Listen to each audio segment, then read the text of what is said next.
When historians describe Iowa in 1856, they usually focus on what was happening above ground: westward expansion, new settlements springing up along the frontier, and pioneer communities building their first permanent structures. But the real story, the one that barely made it past a single newspaper article, the one that even today sits buried in archival footnotes, began below the surface. It started with a simple construction order. Workmen were instructed to excavate a cellar for Governor Grimes's new building on the corner of Main and Valley Streets. The goal was straightforward: dig the foundation, prepare the ground, and ready the site for construction.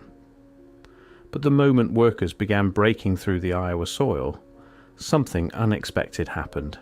They struck something solid that shouldn't have been there. They broke through a layer that hadn't been exposed in living memory. Beneath the prairie earth, at a depth that made no sense for natural formation, the crews found an arched vault approximately 10 feet square. Its construction was unusual. Its purpose was unclear. And what lay inside didn't match anything in the settlement records of Iowa Territory. This wasn't supposed to exist there. The newspaper reported it once, a brief mention in the local press, matter of fact, almost casual. But in the weeks that followed, something strange occurred. The story vanished. No follow-up articles, no scientific examination, no official investigation. Just silence. The official explanation, when anyone bothered to offer one, would later dismiss all of this as a misidentification, perhaps Native American remains, or simply exaggerated frontier tales. Nothing unusual, nothing worth preserving. But the original newspaper account from 1856, the one that still exists in a handful of archives, tells something different. It describes workmen standing at the edge of a vault built with 14-inch thick walls, laid up with cement or some other indestructible mortar, a construction method that didn't match anything pioneers were building in 1856 Iowa. And inside that vault, 8 human skeletons, not ordinary remains, skeletons of gigantic proportions measuring approximately 8 to 10 feet in length, described as the largest remains ever found. And the deeper you examine what happened next, the more the story stops looking like a simple archaeological discovery, and more like evidence that was systematically buried, hidden, and deliberately forgotten. At first, the construction crew tried to understand what they had found in the simplest way possible. Perhaps it was an old storage vault, maybe even a burial chamber from an earlier settlement they didn't know about. But as they cleared more earth and exposed the full structure, the inconsistencies multiplied. Why was there a vault at all beneath virgin Iowa prairie? Why was it constructed with such permanence, with walls 14 inches thick and mortar that the workmen described as indestructible? Why was it arched, a sophisticated construction technique that required engineering knowledge far beyond simple burial practices? And the question that troubled even the most practical frontiersmen: why were the remains inside so enormous? Iowa in 1856 was barely settled. The territory had only achieved statehood a decade earlier. Yet the vault beneath Governor Grimes's construction site appeared built for occupants far larger than any known human population. The newspaper account makes this clear.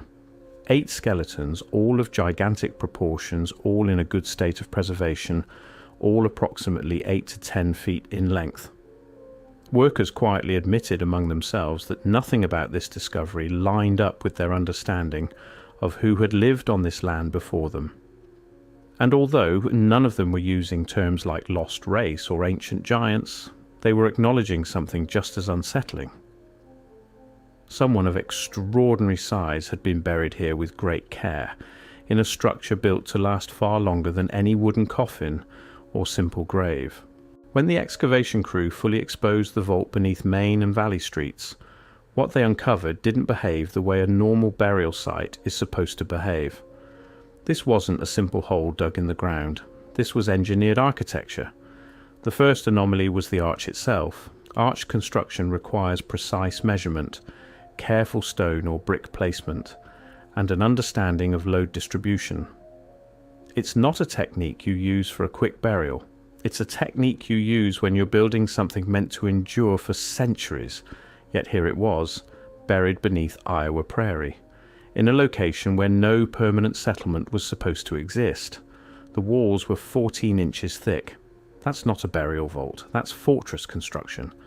That's the kind of thickness you build when you're trying to protect something from immense pressure, from the weight of earth above, from time itself. And the mortar. The workmen described it as indestructible. Not crumbling, not weakened by moisture or frost.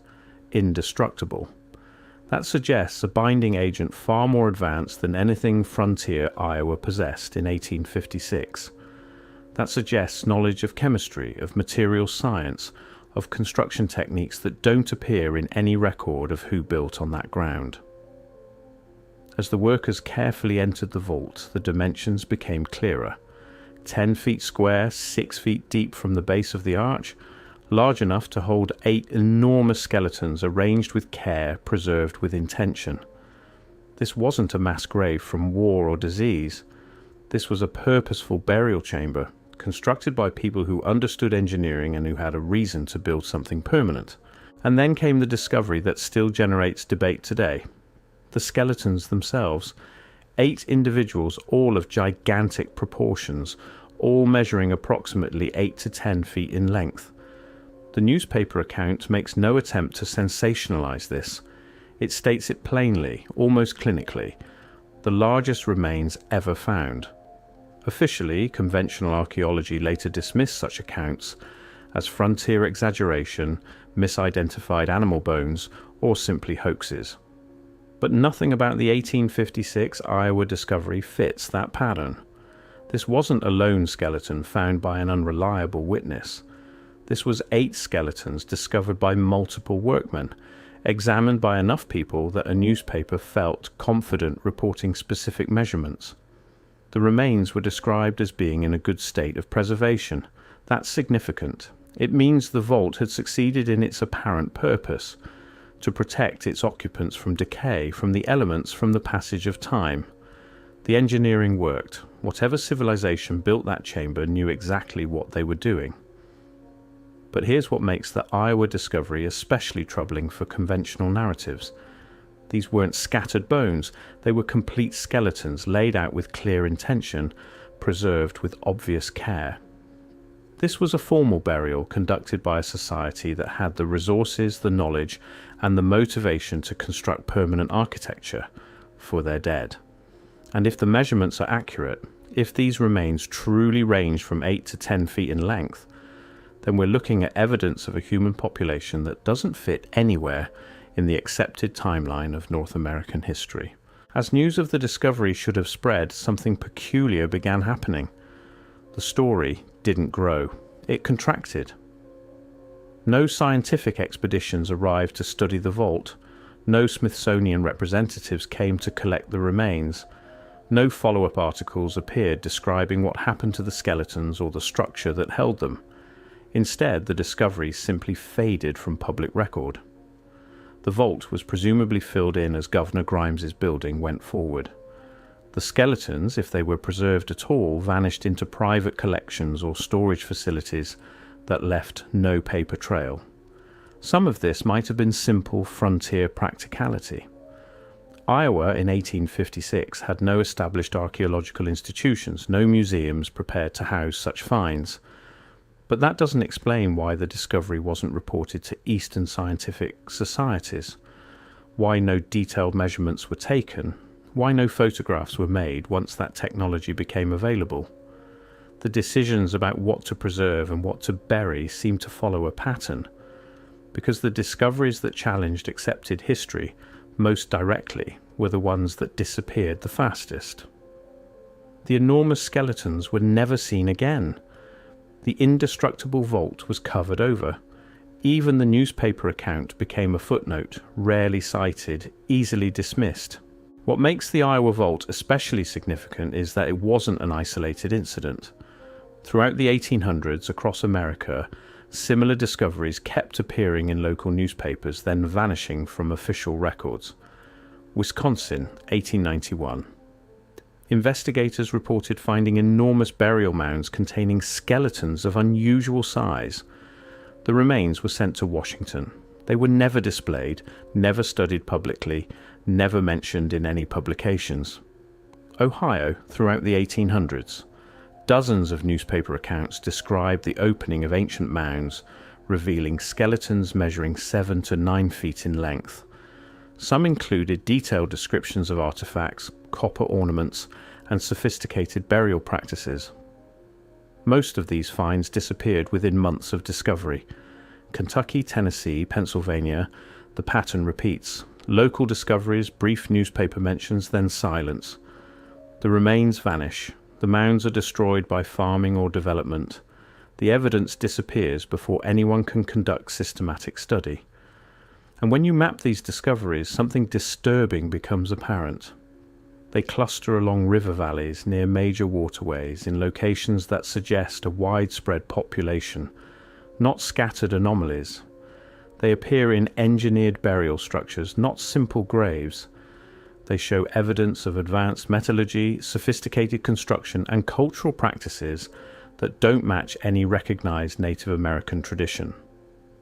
The conventional explanation, frontier exaggeration, misidentified mastodons, or hoaxes. But that explanation requires us to believe that hundreds of independent witnesses across multiple states over decades of time all made the same mistake, or all participated in the same conspiracy. It requires us to ignore the engineering evidence, the vault construction, the artifacts that accompanied the remains. What happened to the Iowa Giants and to hundreds of similar discoveries wasn't accidental neglect.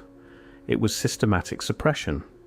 Not through conspiracy, but through institutional gatekeeping, through the quiet decisions of museums and universities about what evidence deserves study and what evidence can be safely ignored. When institutions were collecting artifacts throughout the late 1800s and early 1900s, they had a clear narrative about American prehistory. Native Americans arrived via the Bering Land Bridge relatively recently. They developed in isolation from Old World civilizations. They built nothing permanent, nothing monumental, before European contact. Any discovery that challenged this narrative created a problem. Giant skeletons suggested a different population, a different timeline, a different story entirely. So those discoveries were archived in ways that made them difficult to access, stored in facilities where they wouldn't be displayed, or simply lost in the vast collections where they could be forgotten. This wasn't active destruction, it was passive erasure, the kind that happens when institutions decide certain questions aren't worth asking, certain evidence isn't worth preserving, certain chapters of history aren't worth telling. When you step back and examine what the Iowa discovery actually showed, independent of later dismissals and explanations, a clear pattern emerges. Sophisticated construction methods, permanent architecture, burial practices suggesting social organization and cultural complexity, and human remains of a size that doesn't fit conventional models. The vault itself demonstrated knowledge of engineering. The arch design requires understanding of force distribution. The 14-inch walls suggest experience with load-bearing construction. The indestructible mortar indicates advanced material science. None of this matches the temporary camps and seasonal settlements attributed to Iowa's pre-European inhabitants. The skeletons demonstrated something equally troubling for accepted timelines. If the measurements were accurate, we're looking at evidence of a human population averaging 8 to 10 feet in height, not individuals with gigantism, which would show skeletal deformities, but a population, multiple individuals, all of exceptional size, all buried together with clear cultural intention.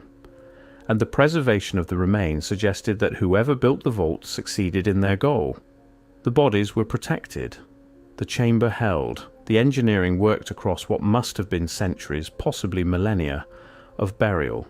And this brings us to the question that no official archive, no textbook, no conventional history has ever answered satisfactorily. What happened to the 8 skeletons discovered in Iowa in 1856? Were they reburied when construction continued? Were they sent to some private collection? Were they deliberately destroyed to eliminate evidence that didn't fit the preferred narrative? We don't know, because no one in a position of institutional authority chose to create a clear record. Why was a sophisticated burial vault constructed beneath Iowa Prairie? Who had the engineering knowledge to build permanent architecture with arched ceilings and indestructible mortar? Why were 8 individuals of gigantic proportions buried together with such obvious care? These aren't rhetorical questions. They're evidence gaps that conventional archaeology has never adequately addressed, choosing instead to dismiss the entire category of giant discoveries rather than engage with the specific evidence each case presents. When you examine the Iowa discovery alongside hundreds of similar finds from the 1800s, a disturbing possibility emerges. What if North America was inhabited by a population we no longer acknowledge? What if that population built permanent structures, developed advanced construction techniques, and achieved a level of cultural sophistication that doesn't appear in our accepted timeline? What if the mounds scattered across the Midwest aren't simple burial hills, but the last visible remnants of architectural complexes that were systematically dismantled, ploughed under, and erased by European expansion? What if the giant skeletons aren't anomalies, but evidence of a distinct population that existed before, during, or alongside the ancestors of modern Native American tribes? The evidence for such a civilization exists, but it exists in fragments, newspaper accounts that were never followed up, museum collections that were never catalogued, discoveries that were buried again before systematic study could occur. It exists in the gaps, in the silences, in the questions that institutional archaeology chose not to ask. The workmen who discovered the Iowa Vault in 1856 had a choice. They could have stopped construction, called for scientific examination, preserved the structure and its contents for systematic study. Instead, they presumably filled it back in, continued building, and let the discovery fade into local folklore. This wasn't malicious, it was practical. Governor Grimes needed his building. The frontier economy didn't allow for archaeological delays, and in 1856 there was no framework for understanding what had been found, no institutions ready to preserve it, no narrative that could accommodate it. But what's harder to explain is why later generations didn't return to investigate. Why no archaeological team in the 1900s excavated the site to search for remaining evidence? Why the discovery remained a footnote rather than becoming a catalyst for deeper questions about Iowa's prehistory? The answer might be uncomfortable. Because if the Iowa giants were real, if the measurements were accurate, if the vault demonstrated advanced engineering, then the entire accepted story of North American prehistory begins to collapse. And sometimes it's easier to preserve a simple narrative than to acknowledge evidence that demands we completely rewrite our understanding of the past. And that brings us to the ultimate question of this investigation, a question no archive, no official publication, no mainstream historian has ever answered fully. Why were the giant discoveries systematically erased from history? Because when you step back, the pattern becomes impossible to ignore. The enormous skeletons were lost, the sophisticated burial structures were filled in, the newspaper accounts were dismissed. The institutional evidence was archived in ways that made it inaccessible. And even the photographs, when they existed, vanished from collections or were explained away as hoaxes without proper forensic analysis. Almost as if the 1856 discovery and hundreds like it had accidentally revealed a chapter of history that wasn't supposed to surface. A chapter older than accepted Native American chronology, more complex than the simple narrative of isolated tribes, more troubling than conventional archaeology wanted to address. For one brief moment in 1856, the earth beneath Iowa opened just enough to show it. 8 skeletons of gigantic proportions preserved in a vault that shouldn't exist, built by hands we can no longer identify. But instead of studying it, they covered it again, filled it, built over it, forgot it, or pretended to. Because if Iowa was home to a civilization of giants, then the real question isn't what was discovered in 1856, it's what else lies beneath the farmlands of America. What other vaults, what other burial chambers, what other evidence was quietly erased before the age of cameras and systematic archaeology? The Iowa giants weren't just an odd frontier discovery. They were a glimpse, a brief accidental glimpse into a version of history we were never meant to see. And now that glimpse is your clue, your map, your invitation to question everything we think we know about who walked this continent before us. Because if this is what survived under one Iowa building site, imagine what still sleeps beneath the rest. Something out of place, something out of time, something they chose to bury rather than explain.